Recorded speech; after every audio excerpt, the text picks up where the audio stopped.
사도신경으로 신앙 고백하심으로 9월 14일 새벽 예배를 하나님께 올려드리도록 하겠습니다. 전능하사 천지를 만드신 하나님 아버지를 내가 믿사오며 그 외아들 우리 주 예수 그리스도를 믿사오니 이는 성령으로 잉태하사 동정녀 마리아에게 나시고 본디오 빌라도에게 고난을 받으사 십자가에 못 박혀 죽으시고 장사한 지 사흘 만에 죽은 자 가운데서 다시 살아나시며 하늘에 오르사 전능하신 하나님 우편에 앉아 계시다가 저리로서 산자와 죽은 자를 심판하러 오시리라. 성령을 믿사오며 거룩한 공회와 성도가 서로 교통하는 것과 죄를 사하여 주시는 것과 몸이 다시 사는 것과 영원히 사는 것을 믿사옵나이다. 아멘. 오늘 본문 말씀은 창세기 44장 18절에서 34절 말씀인데 32절에서 34절 말씀만 읽도록 하겠습니다. 제가 가진 성경으로 구약 성경 71페이지입니다. 창세기 44장 32절에서 34절 말씀입니다. 주의 종이 내 아버지에게 아이를 담보하기를 내가 이를 아버지께로 데리고 돌아오지 아니하면 영원히 아버지께 죄의 짐을 지리이다 하였사오니 이제 주의 종으로 그 아이를 대신하여 머물러 있어 내 주의 종이 되게 하시고 그 아이는 그의 형제들과 함께 올려 보내소서. 그 아이가 나와 함께 가지 아니하면 내가 어찌 내 아버지에게로 올라갈 수 있으리까? 두렵건대 죄가 내 아버지에게 미침을 보리이다. 아멘. 자녀를 키우시다 보면 누구나 한 번쯤은, 아니 필히 그 이상 잘못을 한 자녀를 훈육해야 하는 상황이 벌어지곤 할 것입니다. 저의 자녀는 아직 뱃속에 있기 때문에 저는 여태까지 자녀를 훈육하는 입장이기보다는 잘못을 저지른 자녀의 입장이었습니다. 자랑은 아니지만 저도 그런 위기의 상황을 적잖이 겪어보았습니다. 때문에 어떻게 하면 저희 부모님께서 저를 덜 혼내실까 하는 바를 어느 정도는 파악하고 있습니다. 왜냐하면 부모님께서 저를 사랑하신다는 것과 그렇기에 어떤 방법으로든 저를 용서해 주실 것에 대한 확신과 어떤 반성의 모습을 바라실지를 아주 조금은 알고 있기 때문입니다. 그래서 성장기 시절에는 솔직한 저의 심정보다는 부모님께서 바라시는 방향에 맞는 그런 반성의 모습을 통해 그 위기의 순간을 벗어나곤 했었습니다.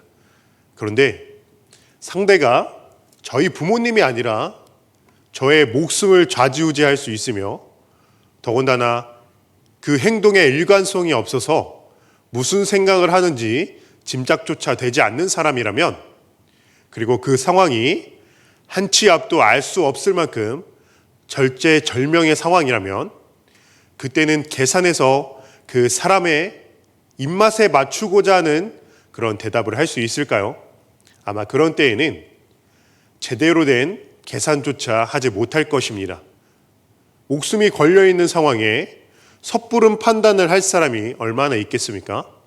그런 상황에서는 정말 절박하게 잘못을 빌며 자신의 솔직한 속내를 말하게 되는 것입니다. 오늘 본문을 보면 그런 절박한 상황에 처한 유다의 모습을 볼 수가 있습니다. 유다와 형제들은 지금 애굽에 곡식을 사러 왔습니다. 이들이 애굽에 곡식을 사러 온 것은 이번이 처음이 아니었습니다. 이전에도 아버지의 명에 따라서 곡식을 사러 왔었습니다. 이전과는 다른 점이 있다면 이번에는 아버지가 사랑하시는 아들 베냐민도 함께 왔다는 것이었습니다. 사실 아버지 야곱은 베냐민만큼은 보내고 싶지 않았습니다. 왜냐하면 그가 진정 사랑하는 아내 라헬과 낳은 마지막 자녀였기 때문이었습니다. 그의 형 요셉이 있었으나 그가 알고 있기로는 요셉은 짐승에게 잡아먹히고 이제는 베냐민뿐이었습니다. 그랬기에 야곱은 형제들이 자신들에게 동생이 있음을 말한 것에 있어서 왜 적당히 거짓말로 얼버무리지 못했는지에 대해서 이해를 하지 못하는 듯한 그런 발언을 하였습니다. 야곱은 자기 아들들이 잘 속이지 못한 것을 문제라고 생각했던 것입니다. 야곱은 끝끝내 베냐민을 보내지 않으려고 했으나 이미 요셉이 베냐민을 데려와야 정탐꾼이 아니라는 너희의 말이 진실함이 되고 죽지 않게 될 것이라고 으름장을 놓은 상태였습니다. 또한 언제까지 기다리다가 온 가족이 굶어 죽을 수는 없는 노릇이었습니다. 시므온이 잡혀있는 것 또한 야곱의 마음을 어렵게 하였습니다. 유다가 자기가 담보가 될 것이라는 그 말까지 들은 야곱은 그제서야 피를 토하는 심정으로 베냐민을 보냅니다. 그런데 또 사랑하는 아들을 그냥 보낼 수는 없지 않겠습니까? 저번에 애굽에 가서 돌아왔을 때에 자루에 돈이 그대로 있었던 것을 떠올리며 만약의 사태를 대비해서 갑절의 돈과 여러 가지 선물을 손에 쥐어서 보내었습니다. 마치 목숨을 보존하기 위해서 야곱이 형 에서를 달래기 위해 선물을 준비했던 것처럼 말입니다. 그렇게 어렵사리 애굽으로 발걸음을 옮겨 요셉의 앞에 섰습니다. 그런데 오늘은 또 이 애굽의 총리가 그들을 집으로 인도하는 것입니다. 정탐꾼이 아님을 증명하기 위하여 겨우겨우 아버지를 설득하여 동생을 데려왔더니만 이게 무슨 일이란 말입니까? 그때 그들의 머릿속을 스친 것은 자루에 돈이 고스란히 들어있었던 그 일이었습니다. 그들은 두려웠을 것입니다. 그들을 초대한 애굽의 총리는 그들을 노예로 만들 수도 죽일 수도 있는 막강한 권력을 가진 인물이었기 때문이었습니다. 서두에서도 말했다시피 정말 두려운 가운데서는 어떠한 계산도 어떠한 모험도 할 수가 없게 됩니다. 그저 사실을 말하는 것입니다. 두려운 나머지 이들은 누가 물어보지도 않았음에도 자신들이 여기까지 이끌려 오게 된 이유에 대해서 추측한 바를 말합니다. 그에 대해서 요셉은 너희의 돈은 이미 받았다고 하며 안심시키고 시므온마저 그들의 곁으로 돌려보내 주었습니다. 이어 요셉은 그들에게 발 씻을 물을 주며 손님으로서 형제들을 대접하기 시작했습니다. 그럼에도 형제들은 경계를 놓지 않았습니다. 요셉의 오기를 기다리며 요셉이 왔을 때에 준비한 예물을 드리고 최대의 예의를 갖추어 요셉을 대했습니다. 그렇게 식사의 시간이 되었고 먹을 것 앞에서 긴장이 늦추어졌는지 그들은 요셉과 함께 즐겁게 식사의 자리에 임하였습니다. 그리고 무사히 곡식을 사고 기쁜 마음으로 귀향길을 올랐습니다. 아마 그들은 안도하고 있었을 것입니다. 극도의 긴장 뒤에 있었던 안도였으니 얼마나 그 긴장이 풀렸겠습니까? 그런데 그 안도는 얼마 가지 않았습니다. 요셉의 부하들이 그들을 멈춰 세웠고 그들이 요셉의 주술용 잔을 훔쳐갔다 말하며 선을 악으로 갚느냐며 형제들을 몰아세웠습니다. 요셉의 종들의 말에 당연히 그러지도 않았을 뿐더러 그럴 필요도 없는 형제들은 결단코 그럴 일이 없다고 말합니다. 그런데 그들은 그 순간에 처음 애굽에서 돌아와 자루에 돈이 그대로 들어있어서 두려워했었던 그 일을 떠올려야 했었습니다. 너무 긴장이 풀렸었던 탓일까요? 그들은 그 과거의 일이 마치 없었던 것처럼 누구에게 발견되든지 그 사람은 죽을 것이요 형제들 모두가 종이 될 것을 맹세합니다. 오히려 그 맹세를 들은 요셉의 종은 은잔을 가지고 간 사람만 종으로 삼겠다고 이야기를 합니다. 그때까지만 해도 이들은 설마 했을 것입니다. 그러나 결국 베냐민의 자루에서 은잔이 발견되었고 그들은 피가 끓는 절망을 안고 요셉이 있는 곳으로 돌아가야만 했습니다. 요셉은 그의 형들을 시험하기라도 하는 듯 계속해서 형들을 궁지로 몰았고 이번에는 베냐민만이 종이 되고 나머지는 평안히 돌아가라라고 말하였습니다. 지금 누구 놀리는 것일까요? 이들이 어떻게 해서 베냐민을 데리고 올 수 있었나요? 다 같은 자식임에도 불구하고 명백하게 차별하는 야곱 앞에서 차라리 자기가 담보가 되겠다는 말까지 하며 자신의 가슴을 짓밟으며 무사히 데려오겠다는 조건을 내걸고서야 겨우겨우 데려온 것이지 않았습니까? 그런데 베냐민 빼고 평안히 돌아가라니요. 그렇게 어렵사리 데려온 베냐민을 빼고 평안히 돌아가라니요. 도저히 형들이 물러설 수 없는 일이지 않겠습니까? 그런데 정말 그런가요? 지금 형들의 상황은 처음 애굽에 왔을 때와 또 방금 이전과는 조금 달라졌습니다. 형들의 입장에서 볼 때에 이전에는 까딱 잘못하면 자신들의 목숨이 걸린 상황이었으며 그 두려움에 어떠한 계산조차 할 수 없는 상황이었다면 지금은 얼마든지 동생 베냐민을 팔아 자신들의 목숨은 부지할 수 있게 되었습니다. 아니, 파는 것도 아니죠. 지금 드러난 상황만 보게 된다면 이 형들이 베냐민이 그 은잔을 가져갔다고만 시인하고 증인이 된다면 베냐민만 애굽의 종이 되고 형들은 풀려나면 되는 그런 상황이 되었습니다. 지금 베냐민의 자루에서 은잔이 나왔잖아요. 베냐민이 나쁜 것이지 않겠습니까? 그렇게만 이야기하면 애굽의 권위자가 자신들은 평안히 돌아가도 된다고 그렇게 말하고 있지 않습니까? 이제는 그런 계산이 조금 들어가도 되지 않겠습니까? 동생을 파는 것쯤 이미 한 번 해본 일이잖아요.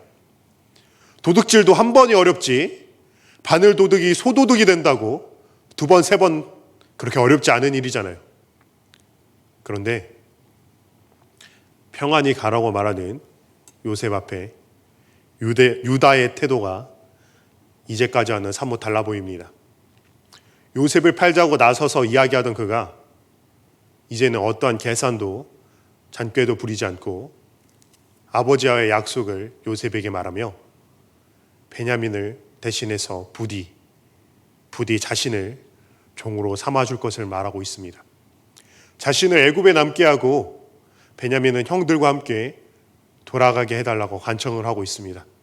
그리고 베냐민과 함께가 아니면 아버지에게로 돌아갈 수 없음을 말하며 자신을 바쳐서라도 끝까지 동생 베냐민을 지키고자 하는 모습을 보여주고 있습니다. 유다의 이 진솔한 모습은 몇 세대에 걸쳐 점점 심각해져만 가던 속임수의 악순환을 끊어버리는 중요한 역할을 합니다. 야곱은 형 에서와 아버지 이삭을 속이고 삼촌 라반의 집에 도망갔습니다. 형과 아버지를 속였던 야곱은 거기서 삼촌 라반에게 속임을 당합니다. 그러나 속임수의 악순환은 거기서 끝나지 않았습니다. 야곱은 또 모든 것을 이끌고 라반의 집에서 도망갔습니다. 그때 라헬은 드라빔을 감추고 아비 라반을 속입니다. 이 가족의 속임수는 여기에서 끝나지 않습니다. 야곱의 아들들은 그가 가장 사랑하는 아들 요셉을 이스마엘 상인들에게 팔고 짐승에게 물려 죽였다고 야곱을 속입니다. 야곱은 자신의 아들들에게 속고 라헬에 대한 집착은 점점 더 심해져만 갔습니다. 이 가족은 겉으로는 아무런 문제도 없어 보입니다. 그러나 그 내면은 서로를 속고 속이는 것으로 자신의 필요를 채우는 것에 혈안이 되어 있었습니다.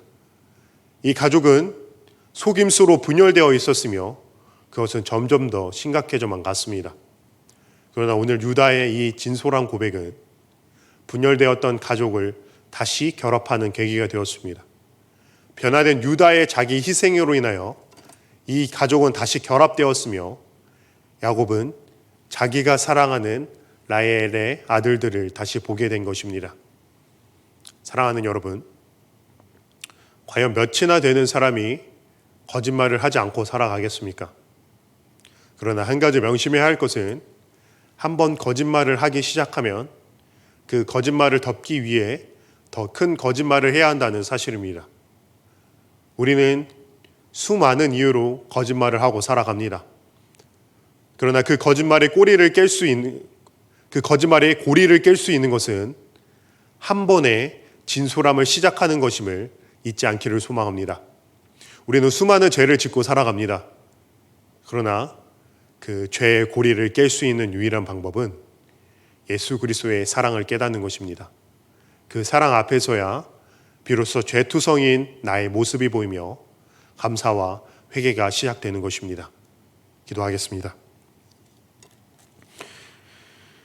하나님 아버지, 은혜와 사랑에 감사합니다. 야곱 가족의 행실들을 살펴보면 하나님께서 택하신 자녀들이라고 하기 참으로 민망할 정도로 너무도 우리 주변에서조차 쉽게 찾아볼 수 있는 흔한 가족처럼 보여지는 것은 왜일까요? 아니, 우리의 이야기처럼 보여지는 것은 왜입니까? 하나님께서 야곱 가족을 택하신 것은 그들이 어떠한 자격이 되어서가 아니라 오로지 하나님의 은혜이기 때문이 아니겠습니까? 사랑이 많으신 하나님 아버지께서 우리 또한 사랑하시사 죄투성이요 아무런 자격 없는 인생들을 택하시사 하나님의 말씀 가운데서 살아가게 하심에 너무나도 감사드립니다. 오로지 하나님의 말씀과 그 사랑으로 나를 비출 때에 내 자신이 얼마나 보잘것없는 존재인지 그제서야 깨닫게 되는 것 같습니다. 더욱이 놀라운 사실은 이 사실을 깨닫게 하심 또한 하나님의 사랑이라는 그 사실입니다.